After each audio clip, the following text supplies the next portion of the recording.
انسان جو بھی علم حاصل کرتا ہے وہ اس کے ماضی کے واقعات اور تجربات کا نچوڑ ہوتا ہے، مگر عالم برزخ اور آخرت کا وجود کچھ ایسے کنسیپٹس ہیں جنہیں اگر کسی شخص نے ایکسپیرینس کیا بھی ہے تو وہ اسے بتانے کے لیے دوبارہ اس دنیا میں نہیں آیا۔ اسلامی روایات سے ہمیں پتہ چلتا ہے کہ جب میت کو قبر میں دفن کر دیا جاتا ہے تو وہ ان کے جوتوں کی آواز بھی سنتا ہے جو کہ اس کو دفنا کر جا رہے ہیں۔ اگر وہ نیک روح ہے تو یوں ہی ملک الموت اس کی روح کو اپنے ہاتھوں میں لیتے ہیں تو پلک جھپکنے سے پہلے ہی میت کے قریب موجود فرشتے ان سے اس روح کو لے لیتے ہیں اور اپنے ساتھ لائے ہوئے کفن میں اس کو رکھ لیتے ہیں، اور اس پاک روح سے روح زمین پر موجود سب سے بہترین مشک کی خوشبو پھوٹتی ہے۔ تو پھر آپ صلی اللہ علیہ وسلم نے فرمایا کہ فرشتے اس روح کو لے کر آسمان کی طرف جاتے ہیں، اور فرشتوں کے جن گروہ سے بھی ان کا گزر ہوتا ہے تو وہ کہتے ہیں کہ یہ اس قدر پاک روح کس کی ہے؟ اس کے جواب میں اس پاک روح کے ساتھ موجود فرشتے اس کے دنیاوی سب سے بہترین نام اور بلدیت کے ساتھ اس کو بلاتے ہیں۔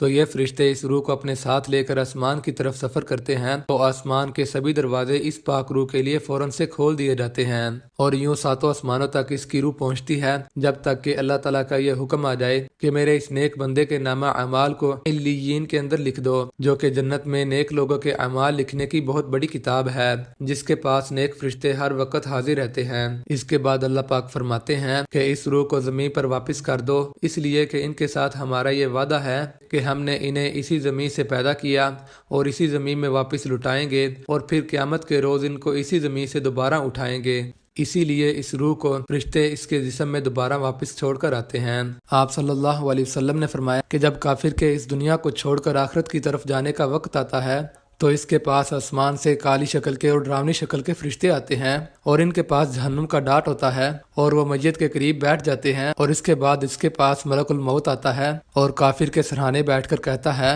کہ اے ناپاک خبیث روح، اللہ تعالیٰ کی ناراضگی اور اس کے غضب کی طرف چل۔ یہ ناپاک روح ڈر کر جسم میں ادھر ادھر چھپنے کی کوشش کرے گی اور پورے جسم میں ملک الموت سے بچنے کے لیے بھاگتی ہے۔ اسے ملک الموت اس طرح سے کھینچتا ہے جس طرح گیلے اون کو یا کپاس کو کانٹوں پر سے کھینچا جائے۔ درد سے اس کی رگیں اور پٹھے کٹ کر اور انتہائی تکلیف سے اس کی روح اس کے جسم سے باہر نکلتی ہے۔ زمین اور آسمان کے تمام فرشتے اس پر لعنت بھیجتے ہیں۔ آسمان کے سارے دروازے اس کے لیے بند کر دیے جاتے ہیں، اور ان دروازوں پر موجود تمام فرشتے اپنی طرف سے اس روح کو اوپر نہ چڑھانے کی اللہ تعالیٰ سے دعا کرتے ہیں، اور ملک الموت جیسے ہی اس بندے کی روح قبض کرتے ہیں تو ان کے ساتھ موجود فرشتے پلک جھپکنے سے پہلے ہی ان سے اس روح کو لے لیتے ہیں اور اپنے ساتھ لائے ہوئے جہنمی ڈانٹ میں اس کو رکھتے ہیں، اور اس وقت روح زمین پر سب سے بدبودار اور سب سے گھٹیا اسی کی روح ہوتی ہے کہ یہ اس روح کو لے کر اوپر آسمانوں کی طرف چڑھتے ہیں، اور فرشتوں کے جن گروہ سے بھی ان کا گزر ہوتا ہے تو وہ سب سے پہلے یہی کہتے ہیں کہ یہ اس قدر بری روح کس کی ہے؟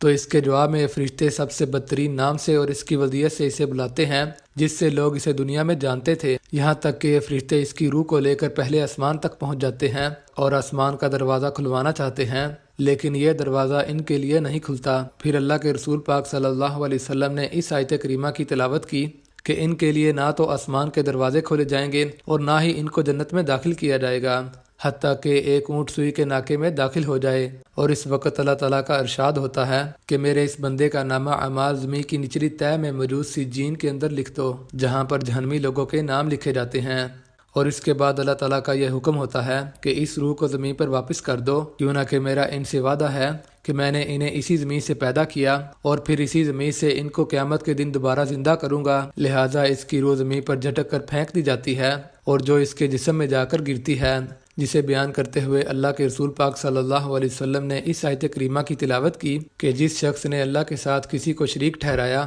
تو وہ ایسے ہے جیسے آسمان سے گرے، تو پھر اسے پرندے اچک لیں یا پھر ہوا کسی دور دراز مقام پر پھینک دے، لہٰذا اس کی روح اس کے جسم میں واپس آ جاتی ہے۔ اور پھر دو فرشتے منکر اور نکیر اس کی قبر میں آ کر اس سے سوال کرتے ہیں کہ من ربو کا، یعنی کہ تیرا رب کون ہے، ما دینو کا، یعنی کہ تمہارا دین کیا ہے، اور نبی کریم صلی اللہ علیہ وسلم کی شبیہ کو ظاہر کر کر پوچھتے ہیں کہ تم ان کے بارے میں کیا کہتے ہو۔ اگر اس میت نے ان تینوں سوالوں کے صحیح جواب دے دیے تو فرشتے ان سے سوال کرتے ہیں کہ تمہیں کیسے پتا؟ تو وہ کہتا ہے کہ میں نے قرآن پاک کو پڑھا اور اس پر ایمان لایا اور اس کو اللہ تعالیٰ کی سچی کتاب مانا۔ تب اس کی قبر 70 ہاتھ چاروں طرف سے پھیلا دی جاتی ہے اور قبر میں ایک روشنی کر دی جاتی ہے۔ یہ فرشتے اس کو آخرت میں اس کا مقام دکھا کر اس کا جنتی مقام دکھا کر کہ اب تم بالکل آرام سے سو جاؤ، اور جب کہ کافر اور مشرک روح ان سوالوں کے جواب نہ دے سکے تو تو حیرانی اور پریشانی میں ادھر ادھر دیکھ کر وہ کہتی ہے کہ مجھے تو معلوم ہی نہیں، اور کہتی ہے کہ مجھے نہیں پتا، میں تو بس وہی کہا کرتا تھا جو کہ لوگ کہتے تھے، یعنی کہ میرے آس پاس کے لوگ اور آباء و جداد۔ تب اس روح کو اس کا جہنمی مقام دکھا کر زمین سے یہ کہا جاتا ہے کہ اس پر تنگ ہو جاؤ، اور یوں زمین اس پر اتنا زیادہ تنگ ہو جاتی ہے کہ اس کی دونوں پسلیاں آپس میں مل جاتی ہیں، اور یوں اسے قیامت تک مختلف طرح کے آگ کا عذاب جو کہ اس کو اس کی قبر میں ملتا رہے گا۔ اللہ تعالی ہم سب کو قبر کے عذاب سے بچائے۔ یہ دنیا جو کہ صرف کچھ سالوں کا امتحان ہے،